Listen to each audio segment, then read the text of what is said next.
안녕하십니까. 부동산 자산관리론 3주차 강의 시작하겠습니다.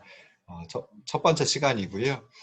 지난 시간에 지난 2주차에 했던 거 잠깐 살펴보도록 하겠습니다. 2주차에서는 그 부동산 자산관리의 운영 방식, 운영 체계 및 인적 구성, 그리고 임대료 산정에 대해서 살펴봤습니다. 그리고 이제 부동산 자산관리의 운영 현황에 대해서 우리나라의 현황에 대해서 이제 살펴봤죠. 그래서 그 부분을 갖다 이제 먼저 잠깐 살펴보도록 하겠습니다. 부동산 자산관리의 운영 방식은 크게 세 가지가 있습니다. 직접관리, 위탁관리, 혼합관리 방식이 있습니다. 직접관리 방식은 자가관리 또는 자연관리라고 또 부르고요. 부동산 자산 소유자가 해당 부동산을 직접 관리하는 운영 방식이라고 말씀드렸습니다.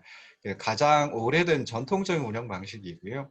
보유하고 있는 부동산의 규모가 크지 않은 경우에 주로 사용하는 방식이다라고 생각을 하시면 좋을 듯 싶습니다.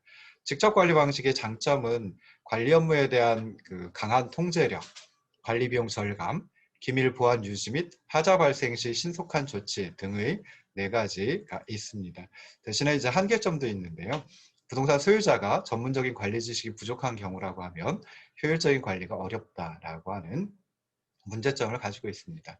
두 번째 방식은 이제 위탁관리 방식입니다. 위탁관리 방식은 외주관리, 간접관리 방식이라고도 불리고요. 부동산의 소유자가 관리 전문가 또는 관리 대행 업체에 위임하여 관리하는 운영 방식을 말합니다. 위탁관리 방식의 장점은 전문가가 책임지고 관리 업무를 수행하기에 관리의 효율성 그리고 합리성을 제고할 수 있다라고 하는 점이 있습니다. 둘째, 임차인이 양호한 서비스를 받을 수 있다라고 하는 장점이 있고요. 셋째, 소유자는 관리 업무에서 벗어나 자신의 본업에 전력할 수 있다라고 하는 장점 세 가지를 가지고 있습니다. 물론 마찬가지로 위탁관리 방식의 한계도 있습니다. 그래서 해당 부동산 자산의 관련 기밀을 유지하기 어렵다라고 하는 문제점이 있고요. 둘째, 위탁자는 계약 금액의 범위 내에서만 관리 업무를 수행하기 때문에 물가나 임금이 상승할 때 서비스의 질이 떨어질 수 있습니다. 셋째, 신뢰할 수 있는 관리 전문가의 확보가 어려운 경우가 많이 있을 수 있는데요. 우리나라 같으면 특히나 더 심하다라고 생각해 볼 수 있습니다. 그런데 우리나라에서는 일정 조건에 해당하는 공동주택을 의무 관리 대상으로 규정하고 있어서 아파트의 경우에는 대부분 위탁관리 방식을 채택하고 있습니다. 또한 2000년대 이후에 상업용 부동산 시장에서 자산관리의 중요성이 커짐에 따라 건물 관리자에 의한 위탁관리 방식이 확산되고 있는 추세이다라고 하는 점도 알아두시면 좋을 듯 싶습니다. 셋째 운영 방식이 이제 혼합 관리 방식이 있습니다. 그래서 직접 관리와 위탁 관리를 혼합한 형태이고요. 주로 관리 업무의 전부를 위탁하지 않고 일부만 위탁하는 운영 방식입니다. 그래서 직접 관리 방식에서 위탁 관리 방식으로 이행할 때 주로 과도기적 방식으로 이용된다라고 생각을 하시면 좋을 듯 싶습니다. 혼합 관리 방식의 장점은 관리 업무에 대한 통제를 용이하게 하면서 위탁 관리의 어떤 장점들을 도모할 수 있다는 점이죠. 근데 문제점도 있습니다. 그래서 제대로 운영되지 않는다라고 하면 그때는 직접 관리 방식과 위탁 관리 방식의 문제점만 노출될 위험이 있습니다. 둘째, 수탁업자 입장에서 위임된 부분만 책임을 지려야 하기 때문에 자주성이 떨어질 수 있고요. 적극성을 잃어서 책임 소재가 불분명해질 수 있다라고 하는 점이 있습니다. 셋째, 직접 관리 종업원과 그리고 위탁 관리 종업원 간의 원만한 관계 유지가 힘들어서 관리 업무를 방해할 수 있다라고 하는 한계도 가지고 있습니다. 그리고 나서 이제 살펴봤던 게 부동산 자산관리 운영 체계 및 인적 구성이었죠. 그래서 운영 체계는 강의 한 11쪽 아래 그림을 참조하시면 참 좋을 텐데요. 가장 보편적인 형태는 부동산 자산의 소유자 또는 자산관리회사 AMC가 부동산 자산의 운영 주체인 부동산 관리회사 PMC, 자산관리 회사라고 생각하시면 되죠. 그래서 AMC가 PMC에게 계약을 통하여 운영 관리 권한을 위탁하고 임대관리 및 시설관리 업무를 일괄 처리하는 형태가 가장 보편적인 형태입니다. 그래서 부동산 자산의 소유자는 AMC가 부동산 관리회사 PMC에게 건물의 운영관리 전반에 대한 권리를 위임하면 부동산 관리회사 PMC는 운영관리 서비스를 제공하고 이러한 운영관리에 대한 현황을 정기적으로 소유주체에게 보고해야 합니다. 자, 이제 부동산 자산의 운영 주체인 부동산 관리회사 PMC의 입장에서는 시설 관리 주체 FMC에게 시설 관리 용역 운영 및 관리 계약을 체결하고 관련 서비스를 제공받는 대가로 수수료를 지급하게 됩니다. 그래서 부동산 자산 소유주체, 소유자는 AMC, 그리고 사용주체, 임차인이 직접 시설관리주체, FMC와 위탁계약을 하여 운영되기도 하지만은 대부분은 이제 이런 방식보다 처음에 말씀드린 방식이 더 많습니다. 그리고 부동산 자산 사용주체인 임차인은 소유주체인 소유자 AMC 또는 운영주체 PMC와 임대차 계약을 체결하고요. 임차권을 허용받고 그 대가로 임대료와 관리비를 납부합니다. 부동산 자산 운영주체 PMC 또는 시설관리주체 FMC는 좀 효율적인 시설관리를 위해서 현장 관리 조직 또는 뭐 관리소장을 고용하기도 한다라고 하는 것까지 살펴보시면 좋을 듯 싶습니다. 그리고 부동산 자산관리 인적 구성에 대해서도 살펴봤는데요. 넓은 의미에서 부동산 자산관리를 위한 인적 구성을 보면 부동산 자산의 투자와 매입, 매각, 기타 부동산 자산의 운용에 대한 의사결정을 담당하는 투자자, 소유자, 경영자, 자산관리자, 포트폴리오 분석가, 재산관리자, 시설관리자, 위험관리자 등이 포함되어 있습니다. 이 중에 가장 중요하다고 생각해 볼 수 있는 게 이제 자산관리자, 재산관리자, 시설관리자입니다. 그래서 자산관리자는 자산 매입 및 매각, 부동산 금융과 부동산 조세, 재무회계, 자산평가, 위험 분석에 관한 전문적인 지식을 가지고 있는 그래서 자산관리 AM을 총괄하는 전문가입니다. 보유하고 있는 자산의 경제적 가치를 제고하고 임대 수익을 극대화하기 위해서 거시경제와 부동산 시장을 분석할 수 있으면 더 좋고요. 부동산 투자 분석에 관한 지식과 경험도 폭넓게 가지고 있으면 더 좋다라고 생각해 볼 수 있습니다. 둘째, 재산관리자는 보유자산에 관한 임대차 및 입주자 관리, 이게 이제 임대관리 LM이라고 이제 생각하시면 되죠. 그리고 예산 및 원가 관리, 재무 및 회계 등에 관한 전문적인 지식을 가지고 있는 그래서 재산관리 PM을 총괄하는 전문가를 말합니다. 아울러 가지고 시설관리, 노무관리, 공사관리 등에 관한 지식과 경험도 폭넓게 가지고 있으면 좋습니다. 셋째, 시설관리자가 있습니다. 그래서 건물의 물리적 관리 및 설비 운용, 시설의 유지 보수, 에너지 및 보안 관리 등에 관한 전문적인 지식을 가지고 시설 관리를 총괄하는 전문가를 말합니다. 아울러서 뭐 세무 및 회계라든지 인사 및 노무, 재공과금과 관련된 여러 가지 재무 관리, 조직 관리에 관한 지식과 경험도 폭넓게 가지고 있으면 바람직하다라고 생각해 볼 수 있습니다. 그래와서 이제 했던 게 임대료 산정이었죠. 그래서 임대료 산정 방식에는 크게 두 가지 정액제와 정률제가 있습니다. 물론 이 두 가지 방식을 혼합한 이제 혼합 방식도 있을 수 있습니다. 첫 번째 정액제는 사전에 임대인과 임차인이 결정한 가액대로 지불하고 지불받는 방식을 말합니다. 거의 모든 부동산 자산 운영에 활용되는 방법이라고 할 수 있고요. 가액 결정이 끝난 뒤에는 사전에 합의된 대로만 진행하면 별 문제가 없는 그런 방식입니다. 둘째, 정률제가 있습니다. 정률제는 발생하는 수익 또는 매출에 따라서 일정한 비율로 임대료 가액을 산정하는 방식입니다. 그래서 백화점의 임대 매장 등의 부동산 자산 운영에 활용되는 방법이고요. 매장 운영이 잘 돼서 수익이 날 때는 별 문제가 없습니다. 그렇지만 영업이 잘 되지 않는 경우에는 임차인이 운영을 거부하는 등의 문제가 발생할 수 있다라고 하는 거 생각하시면 좋을 듯 싶습니다. 자, 그리고 이제 커다란 두 번째 주제, 부동산 자산관리 운영 현황과 제도에 대해서 이제 조금 나갔습니다. 그 중에 우리나라 부동산 자산관리 운영 현황에 대해서 살펴봤죠. 그러면 이제 부동산 자산관리와 관련된 산업을 살펴봐야 되는데요. 이걸 한국표준산업 분류를 가지고 찾아봤습니다. 그래서 한국표준산업 분류상의 부동산 자산관리업은 크게 이제 네 가지로 구성이 되어 있다라고 생각해 볼 수 있습니다. 그래서 부동산업 68, 의 부동산 관련 서비스업 682 중에 부동산 관리업이 있습니다. 코드로 6821이고요. 이 부동산 관리업은 수수료 또는 계약에 의하여 타인의 부동산 시설을 유지 및 관리하는 산업활동을 의미하고요. 주거용 그리고 비주거용 부동산 관리업으로 구분을 해볼 수 있습니다. 두 번째가 이제 부동산업 중에 부동산 임대 및 공급업 681의 코드를 가지고 있는 그 중에 이제 부동산 임대업 6811 코드를 가지고 있습니다. 그래서 부동산 임대업은 자기 소유 또는 임차한 각종 부동산을 임대하는 산업활동을 말하고요. 주거용 그리고 비주거용 건물 임대업 그리고 기타 부동산 임대업 이 세 가지로 이제 구성이 되어 있습니다. 그리고 이제 또 하나 살펴볼 수 있는 건 이제 부동산업 중에 부동산 관련 서비스업 아까 잠깐 말씀드렸는데요. 6822였죠. 이 중에 이제 부동산 중개 자문 및 감정평가업에서 6822번이 있습니다.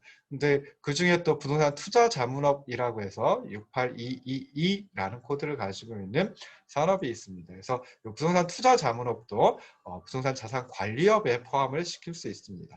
부동산 투자 자문업은 수수료 또는 계약에 의해 건물, 토지 및 관련 구조물 등을 포함한 모든 종류의 부동산을 구매 또는 판매하는 데 관련된 부동산 투자 자문 서비스를 제공하는 산업활동을 의미한다라고 생각하시면 좋을 듯 싶습니다. 자, 그리고 이렇게 부동산업이라고 하는 중분류 말고요. 사업시설 관리 및 조경 서비스업이라고 하는 74라고 하는 코드를 가진 그 중분류 산업이 있습니다. 그 중에 사업시설 유지관리 서비스업, 이게 이제 코드로는 741인데요. 이것도 이제 부동산 자산관리업의 한 분야이다라고 생각해 볼 수 있습니다. 그래서 사업시설 유지관리 서비스업은 고객의 사업시설을 유지 및 관리하는 산업활동이겠죠. 그래서 경비, 청소, 우편물 선별, 기계장치, 통신 및 전기장치 점검, 유지, 수리 등의 관련 서비스를 다양하게 제공하는 산업활동이라고 정의되어 있습니다. 그래서 크게 이렇게 부동산 관리업, 부동산 임대업, 그리고 부동산 투자 자문업, 사업시설 유지 관리 서비스업 이 네 가지가 부동산 자산 관리업에 포함이 된다라고 생각해 볼 수 있고요. 이것들 말고 뭐 리츠라든지 부동산 펀드라든지 이런 것들도 이제 부동산 자산 관리업의 한 분야이다라고도 생각을 해볼 수 있습니다. 그래서 부동산 자산 관리업의 운영 현황에 대해서 지난 주차에 2주차에 살펴봤습니다. 그래서 부동산 관리업 같은 경우에는 2018년 현재 사업체 수는 34,063개, 그리고 종사자 수는 25만 4,352명, 매출액 25조 5,587억 200만 원 해가지고 매출액으로 보면 거의 26조에 달하고 있다라고 이제 생각을 하시면 좋을 듯 싶습니다.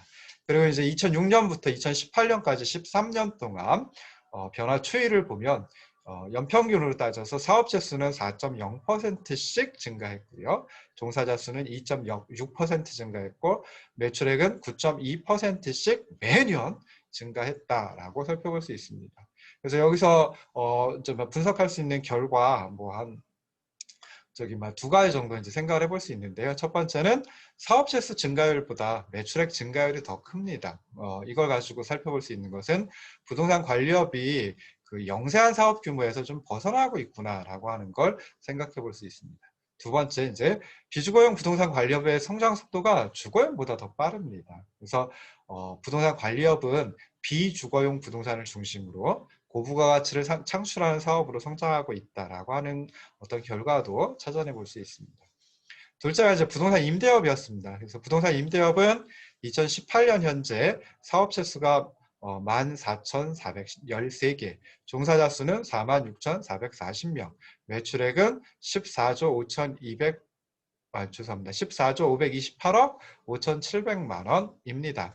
그러니까 매출액으로 따지면 거의 한 14조에 달한다라고 생각해 볼 수 있죠. 그래서 부동산 관리업보다는 좀 매출액으로 따졌을 때 규모가 적다라고 생각해 볼 수 있습니다.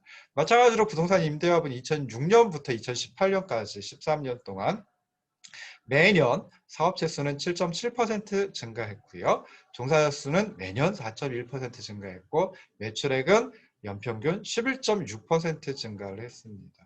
그래서 매출액 증가율을 보면 부동산 임대업은 11.6%인데요. 13년 동안 매년 11.6%씩 매출액이 증가하고 있는데 부동산 관리업은 9.2%였습니다. 그러니까 부동산 임대업의 매출액 증가율이 부동산 관리업보다 더 크다라고 생각해 볼 수 있고요. 이거 가지고 살펴볼 수 있는 거 부동산 임대업의 성장 속도가 부동산 관리업보다 더 빠르다라고 하는 거 살펴볼 수 있습니다. 그 다음에 또 살펴볼 수 있는 것은 두 번째, 주거용 건물 임대업은 매출액 증가율이 사업체 수 증가율보다 더 컸습니다. 그래서 주거용 건물 임대업 같으면 기존에 개인 사업자 또는 영세업체 중심으로 이루어졌었는데 이게 사업 규모가 주거용 건물 임대업의 사업 규모가 확대되고 있구나라고 하는 걸 살펴볼 수 있습니다. 셋째, 그럼에도 불구하고 부동산 임대업은 주거용보다 비주거용 건물을 중심으로 발전하고 있습니다. 그래서 사업체 수, 종사자 수, 매출액 규모 모두 비주거용이 주거용보다 압도적으로 크다라고 하는 걸 통해서 알 수 있습니다. 세 번째 이제 사업시설 유지 관리 서비스업인데요. 2018년 현재로 봤을 때 사업체 수는 3,369개, 종사자 수는 12만 8,168명, 매출액은 9조 7,657억 1,700만 원. 그러니까 매출액이 한 10조에 달하고 있다라고 생각해 볼 수 있습니다. 그래서 앞서 설명드렸던 부동산 관리업 한 26조, 그리고 부동산 임대업 14조에 비해서는 조금 적다라고 생각해 볼 수 있죠. 이것도 마찬가지로 2006년부터 2018년까지 13년 동안 변화 추이를 보면 사업체 수는 연평균 9.4%씩 증가하고 있고요. 종사자 수는 9.2%씩 증가하고 있고, 매출액은 12.9%씩 증가하고 있습니다. 그러니까 증가 속도가 굉장히 빠르다라고 생각할 수 있죠. 그러니까 성장 속도가 빠르다라고 생각해 볼 수 있습니다. 자, 마지막으로 이제 부동산 투자 자문업에 대해서 살펴봤는데요. 2018년 현재 사업체 수는 2,893개, 그리고 종사자 수는 8,664명, 그리고 매출액은 1조 9,953억 6,700만 원 해서 매출액이 한 2조 정도에 달한다라고 생각해 볼 수 있습니다. 이거는 이제 2016년서부터 별도로 집계가 됐습니다. 그러니까 2016년에 그 표준산업 분류에 들어왔거든요. 그래서 2016년서부터 18년까지 3년 동안만 그 변화 추이를 보면 연평균으로 업체 수는 10.6%씩 증가하고 있고요. 종사자 수는 매년 11.5%씩 증가하고 매출액은 매년 30.8% 증가하고 있습니다. 그래서 이걸 가지고 볼 수 있는 거, 이 사업시설 유지 관리 서비스업과 부동산 투자 자문업 모두 다 전통적인 그 부동산 자산 관리업, 즉 부동산 관리업하고 부동산 임대업 이 두 가지보다 성장 속도가 더 빠르다라고 하는 걸 알 수 있습니다. 특히나 부동산 투자 자문업의 성장 속도는 매출액 기준으로 연평균 30%를 상회하고 있으니까 성장 속도가 어마어마하게 빠르다라고 생각해 볼 수 있습니다. 자, 마지막으로 이제 부동산 투자회사와 부동산 펀드에 대해서도 살펴봤습니다. 그래서 부동산 투자회사는 2010년부터 2017년까지 봤을 때 사업체 수는 50개에서 193개로 연평균 21.3%씩 증가했고요. 총 자산 규모는 7.6조 원에서 31조 8천억 원으로 연평균 22.7%씩 증가를 하고 있습니다.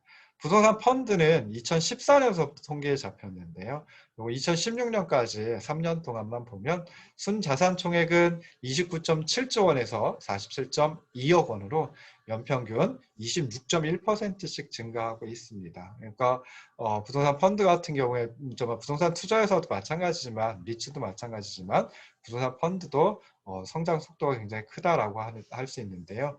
이거는 이제 2014년에 사모펀드 제도를 좀 개편을 했습니다. 그래서 규제를 완화했거든요. 그래서 그 효과로 나타나고 있는 현상이다라고 생각을 하시면 참 좋을 듯 싶습니다. 자, 오늘 할 건 이제 주거용 부동산 자산 관리 제도인데요. 자, 여기서는 그 공동주택 관리 제도의 그 변천, 그러니까 연혁을 한번 살펴보고요. 그리고 분양 공동주택의 관리 제도, 그리고 임대 공동주택의 관리 제도에 대해서 살펴볼 겁니다. 마지막으로 이제 주택관리사와 그다음에 주택관리업에 대해서 살펴보면은 주거용 부동산 자산 관리 제도에 대해서 전반적으로 이제 다 살펴볼 수 있을 듯 싶습니다. 그래서 이걸 이번 시간 그리고 두 번째 시간까지 해가지고 끝내도록 하겠습니다. 조금 내용이 많습니다. 자, 뭐 화면 공유해가지고 다시 한번 화면 공유해가지고 살펴볼 텐데요. 자, 강의한 두 번째 강의안 보시면 21쪽에 나와 있습니다. 그래서 주거용 부동산 자산 관리 제도에 대해서 이제 살펴보고자 합니다. 그래서 우리나라의 부동산 자산 관리 제도는 주거용 부동산 관리 그리고 비주거용 부동산 자산 관리 뭐 이렇게 두 가지로 나눠볼 수 있습니다. 이제 주거용 부동산 자산 관리는 주로 이제 그 정부가 주도해가지고 성장을 하고 있고요. 그다음 비주거용 부동산 자산 관리 같은 경우에는 이제 시장이 주도해가지고 성장을 하고 있다라고 생각을 하시면 좋을 듯 싶습니다. 그래서 우리나라 이제 1960년대부터 경제 발전이 이루어졌고요. 그러다 보니까 도시화가 진전이 되었습니다. 그래서 서울 등의 대도시권에서는 이제 주택난이 계속 심각해졌었죠. 61년에 이제 5.16 쿠데타가 있었고요. 그리고 62년에 이제 제1차 경제개발 기본 경제 개발 계획이 실행에 옮겨졌습니다. 그래서 2차 산업 중심으로 해가지고 그러니까 제조업 중심으로 해가지고 산업화가 이루어졌고요. 그러다 보니까 이제 정부에서 썼던 정책이 저임금, 저고가 정책이었습니다. 그래서 임금 수준을 낮춰가지고 저임금 노동자들을 이제 제조업에 투입하려고 했고요. 그리고 임금 수준이 낮다 보니까 이제 곡식 가격도 낮아져야 하는 뭐 그래야지 먹고 살 수 있을 테니까. 그래서 저고가 정책을 함께 사용을 했었습니다. 그래서 이제 도시화가 진전이 되고 대도시로 뭐 이촌 향도 현상이 나타나게 되었던 거죠. 그래서 대도시의 주택난 점점 더 이제 정말 심각해졌다라고 생각을 해볼 수 있습니다. 그래서 정부가 주택난을 해결하기 위해서 이제 공동주택을 대량으로 공급하기 시작했습니다. 그렇긴 하지만 주택 관리의 필요성을 크게 인식하지는 못하였던 때다라고 생각해 볼 수 있습니다. 그래서 1962년 12월에 서울의 마포 아파트가 준공이 됐는데요. 이게 우리나라 아파트의 처음이었습니다. 그리고 67년에 외국인 전용의 한남동 그 힐탑 아파트가 만들어졌고요. 그 다음에 68년에는 최초의 주상복합 건물인 낙원상가가 만들어졌습니다. 이렇게 해가지고 이제 공동주택이 점차 대량으로 공급이 되기 시작했는데요. 그럼에도 불구하고 주택 관리가 필요하다라고 하는, 그러니까 주거용 부동산 자산 관리가 필요하다. 뭐 이런 것들은 이제 크게 인식하지 못했다라고 생각해 볼 수 있습니다. 그런데 이제 1970년에 굉장히 큰 사건이 발생을 합니다. 와우 아파트라고 하는 아파트가 붕괴를 했습니다. 그래서 이런 사건이 발생했기 때문에 건축물에 대한 안전진단, 그리고 건축물의 하자 및 보수에 대한 사회적 관심이 커질 수밖에 없었겠죠. 그래서 조금 오래 걸리긴 했지만 1979년에 공동주택관리령이라고 하는 법령을 제정해가지고 공동주택 관리 제도를 처음 도입했다라고 생각을 하시면 좋을 듯 싶습니다. 이에 비해서 이제 비주거용 부동산 자산 관리 같은 경우에는 뭐 시장의 필요에 따라 가지고 시장 주도로 이제 성장을 했기 때문에 좀 민간 자격 제도를 중심으로 해가지고 발전되어 왔다. 정부 주도의 어떤 뭐 제도라든지 이런 건 뭐 좀 많지 않다라고 이제 생각을 하시면 좋을 듯 싶습니다. 그럼 주거용 부동산 관리 제도 우리나라 같으면 이제 공동주택 중에 당연히 뭐 아파트 위주로 발전이 되어 왔겠죠. 그래서 주거용 부동산 관리 제도는 아파트 위주이다라고 생각을 하시면 좋을 듯 싶습니다. 그래서 여기서는 이제 아까 말씀드렸듯이 공동주택 관리제도의 변천, 이게 주거용 부동산 관리제도의 대부분이 공동주택 관리제도와 연결이 되어 있으니까요. 그리고 공동주택 관리제도를 분양주택하고 임대주택 두 가지로 구분해서 살펴보고요. 그리고 관련 자격제도에 대해서 살펴보도록 하겠습니다. 자, 먼저 이제 공동주택 관리제도의 변천인데요. 자, 60년대와 70년대 하나로 끊고요. 80년대와 90년대 하나로 끊고, 그리고 2000년대를 또 하나로 끊어가지고 세 개의 시기로 구분해서 설명을 드리도록 하겠습니다. 그래서 60년대와 70년대 공동주택 관리제도 보시면, 자, 우리나라에서 공동주택 관리제도가 처음 도입된 것은 이제 1963년에 공영주택법을 제정하는 데서 찾아볼 수가 있습니다. 그래서 공영주택법이라고 하는 것은 이제 정부로부터 보조를 받아가지고 지방자치단체 또는 대한주택공사, 지금은 이제 LH공사로 합병이 되었었죠. 근데 예전에는 대한주택공사, 그러니까 LH공사가 이제 한국토지주택공사이고, 예전에는 이제 한국토지공사하고 대한주택공사가 나뉘어져 있었습니다. 별개의 것이었습니다. 그래서 그 대한주택공사 그리고 지방자치단체가 건설하는 공영주택에 대한 건설 및 관리를 목적으로 해가지고 공영주택법이 제정이 되었습니다. 뭐 그 이전에는 공영주택법 제정 이전에는 공유물의 관리에 관한 민법 규정, 뭐 이 정도가 그 공동주택과 관련된 뭐 어떤 법 규정이다라고 생각해 볼 수 있는데요. 공영주택법을 제정하면서 공동주택 관리와 관련된 공영주택 및 복리시설의 관리 기준, 그리고 입주자의 관리 의무 이 두 가지를 규정을 했습니다. 그러다가 이제 1969년에 공영주택법 시행령을 전부 개정을 하면서요. 공동주택 관리를 위한 공영주택 관리 조합, 뭐 이건 지금으로 생각해 보면 뭐 입주자 대표회의, 뭐 임차인 대표회의, 뭐 이 정도겠죠. 그래서 그 관리조합의 설치에 관해서 이제 규정을 했고요. 그 다음에 1972년에는 이제 제3차 경제개발 5개년 계획이 시작이 되는 해였습니다. 그래서 이때 이제 공영주택법을 폐지하고요, 주택건설촉진법을 제정을 했습니다. 그렇긴 하지만 그 공영주택법에 있었던 공동주택관리 관련 규정을 거의 그대로 주택건설촉진법으로 가져왔다라고 생각을 하시면 좋을 듯 싶습니다. 자, 그런데 이제 그 공동주택의 공급이 점차 확대되고 그러다 보니까 좀 세부적인 내용에 대한 보완이 그 보완 요구가 증가되었습니다. 그래서 1977년 12월에 주택건설촉진법을 전부 개정을 했고요. 이러면서 주택관리인제도 신설하고 관리규약의 제정이 의무화되었습니다. 그리고 1979년 아까 잠깐 설명드렸는데 공동주택관리령을 제정하면서 체계적이고 효율적인 관리제도에 중점을 두는 공동주택관리 단계로 접어들었다라고 이제 생각을 해볼 수 있습니다. 또 1979년에 그리고 이제 공동주택 관리 규칙도 제정을 했습니다. 법령을 보시면 법이 있고요. 그다음에 법 아래에 시행령이 있고 시행 규칙이 있죠. 그래서 여기서 얘기하는 그 공동주택 관리 규칙은 그 시행 규칙 정도의 이제 법령이다라고 생각하시면 됩니다. 그래서 공동주택 관리 규칙도 제정해 가지고 사업 주체의 의무 관리 기간을 신설했고요. 그다음에 용도 변경의 규정, 그리고 사업 주체의 하자 보수 의무화, 특별 수선 충당금 적립 의무화, 그리고 자영회의 구성, 주택관리제도의 신설과 같은 그 공동주택 관리 제도가 이때 이제 비로소 만들어졌다라고 생각을 하시면 좋을 듯 싶습니다. 그래서 60년대하고 70년대의 어떤 특징 보시면은 그냥 그 공동주택 관리 제도가 처음 도입이 되고 조금씩 이제 보완이 되었던 시기이다라고 생각을 하시면 좋을 듯 싶고요. 자, 이제 80년대, 90년대 공동주택 관리 제도입니다. 그래서 81년 들어서면서 공동주택 관리령을 전부 개정을 했습니다. 그래서 여기에 입주자 대표회의 구성의 법제화, 그다음에 자치관리기구의 시장 분수 인가, 그리고 하자보수 절차 강화, 관리 규약의 내용 및 내용도 구체화하고 그다음에 개정 절차도 구체화하는 뭐 이런 그 개정 사항이 있었습니다.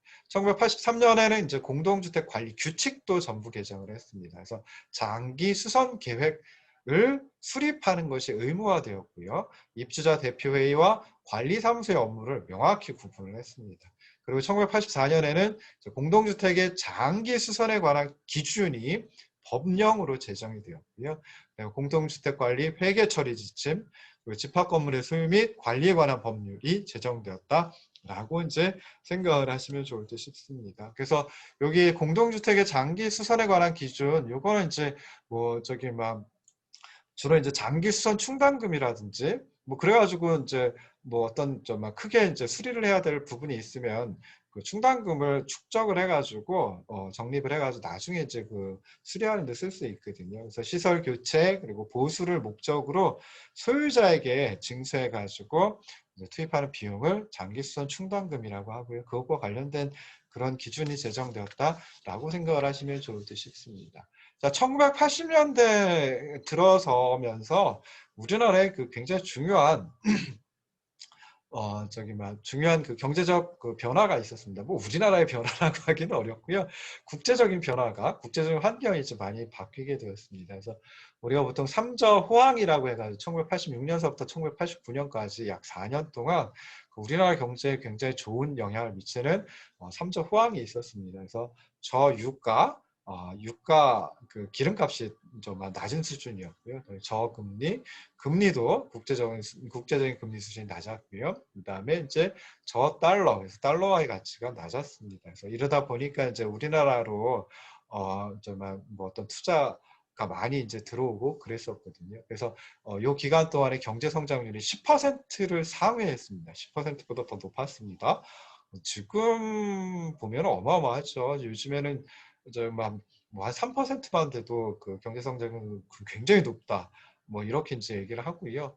그 다음에 뭐 한 2% 정도만 돼도 뭐 선방했다. 뭐 이런 식으로 얘기를 하는데 이 기간에는 경제 성장률이 한 10%를 넘겨버렸으니까 굉장히 컸죠. 그래서 뭐 이런 그 삼저 호황의 여파로다 해가지고 1980년대 후반에는 막대한 자금이 건설 시장으로 유입이 됩니다. 그래서 공동주택 특히나 아파트 건설이 급증하게 되었고요. 그러다 보니까 공동주택 관리의 중요성도 함께 부각이 되었다라고 생각해 볼 수 있습니다. 그래서 1987년에는 주택건설 촉진법을 개정해 가지고 주택관리사 제도를 도입을 했습니다. 그리고 1989년 9월에 공동주택관리령을 개정해가지고 주택관리사 제도의 시행 근거를 마련했고요.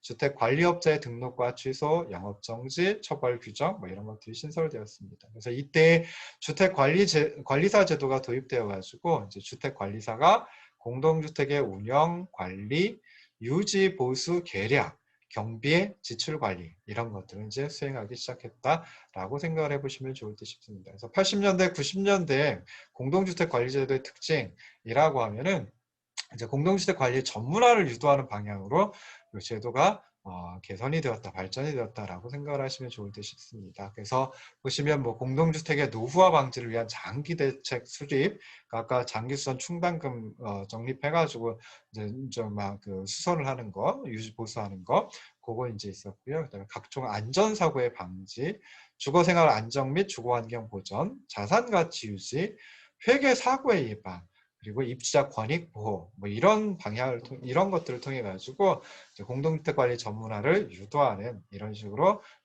공동주택 관리 제도가 발전이 되었다라고 생각을 하시면 좋을 듯 싶습니다. 그리고 또 생각해 볼 수 있는 게 이제 공동주택에 대한 관리 기준도 설정했고요. 그다음에 민간 부문에서 전문적인 공동주택 관리를 할 수 있도록 하는 제도, 아까 주택관리사 제도 뭐 이런 것들 도입을 했고요. 그다음에 이렇게 하다 보니까 공동주택에 대한 보다 체계적인 관리가 이때 80년대, 90년대 시작이 되었다라고 생각을 하시면 좋을 듯 싶습니다. 자, 2000년대 공동주택 관리 제도는 뭐 간단하게 생각해 보면은 그 이전 시기보다 좀 더 체계화되었다라고 하는 걸 생각을 해볼 수 있습니다. 그래서 2003년 5월에 이제 주택법을 전부 개정을 해가지고요. 공동주택의 관리를 강화했습니다. 그래서 공동주택 관리령으로 운영 중이던 공동주택 관리 규약, 장기 수선 계획, 안전관리 계획, 안전교육 및 안전점검 등에 관한 중요 사항을 법률에서 직접 규정을 했습니다. 그러니까 그 전까지는 시행령 정도 수준에서 규정을 했었는데 법률에서 이제 규정을 하게 이제 한다라는 건 그만큼 더 강화되었다라는 의미죠. 그리고 복잡한 주택법령 체계를 좀 간명하게 간소하고 명확하게 정비하기 위해서 주택건설촉진법, 공동주택관리령, 공동주택관리규칙 뭐 이런 것들을 폐지하고요.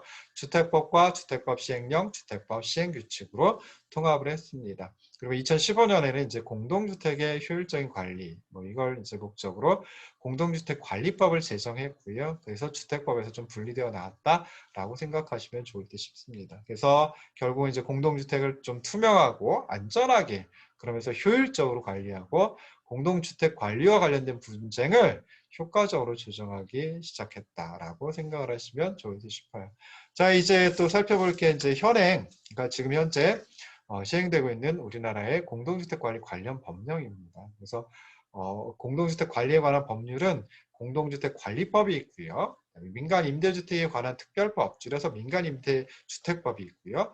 공공주택 특별법, 그다음에 장기공공임대주택 입주자 삶의 질 향상 지원법, 길죠. 그래서 줄여서 장기임대주택법이라고 하고요.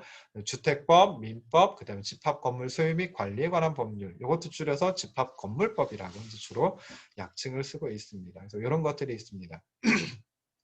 먼저 공동주택관리법은 공동주택 관리에 관한 사항을 전반적으로 규정한 법률입니다. 그래서 뭐 총칙, 공동주택 관리 방법, 입주자 대표 회의 및 관리 규약, 관리비 및 회계 운영, 그 다음에 시설 관리 및 행위 허가, 하자 담보 책임 및 하자 분쟁 조정, 공동주택의 전문 관리, 공동주택 관리 분쟁 조정, 뭐 이런 식으로 이제 법령이 이런 그 장으로 구성이 되어 있습니다.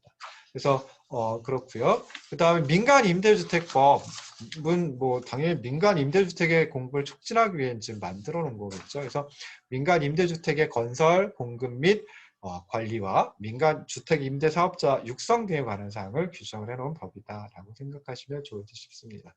그리고 공공주택 특별법은 공공주택의 원활한 건설 그리고 효과적인 운영을 위하여 필요한 사항을 규정하고 있고요. 마지막으로 이제 장기임대주택법은 장기 공공임대주택의 시설 개선을 통해서 장기 공공임대주택 입주자의 주거환경 개선, 주거복지 증진을 위해 필요한 사항을 규정하고 있는 법이다라고 생각을 하시면 좋을 듯 싶습니다. 예, 공동주택 같으면 소유권의 형태에 따라서 분양 공동주택 그리고 임대 공동주택 두 가지로 구분을 해볼 수 있습니다. 분양 공동주택은 이제 거래의 대상이 되는 공동주택이죠. 그리고 임대 공동주택은 이제 말 그대로 이제 임대 소유권이 이제 따로 있으면서 뭐 민간에 있을 수도 있고 공공에 있을 수도 있습니다. 그리고 뭐 주로 이제 공공에 있겠죠. 그러면서 이제 임차인에게 임대를 해주는 그런 공동주택이다라고 생각해 보시면 되고요. 그래서 분양 공동주택은 주로 이제 공동주택관리법이 적용이 됩니다. 그리고 이제 요 공동주택관리법에서 정하지 아니한 게 있으면 이제 주택법을 적용하도록 되어 있고요. 그러면서 이제 전에 설명드렸지만 분양 공동주택 중에 의무 관리 대상이 되는 공동주택이 있습니다. 그래서 이 경우에는 해당 공동주택을 전문적으로 관리하는 자, 주택관리사를 두고요. 그다음에 자치 의결기구를 의무적으로 구성하도록 하고 있습니다. 임대 공동주택 같은 경우에는 이제 민간임대주택법 또는 공공주택특별법이 적용이 되고요.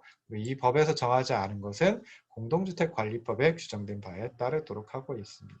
그 다음에 뭐 공동주택의 시설관리에 적용되는 법률도 굉장히 다양한 법률이 있습니다. 그래서 뭐 시설물의 안전관리에 관한 특별법, 전기사업법, 수도법, 소방법, 가스사업법, 승강기 시설 안전관리법 뭐 이런 것들이 있고요.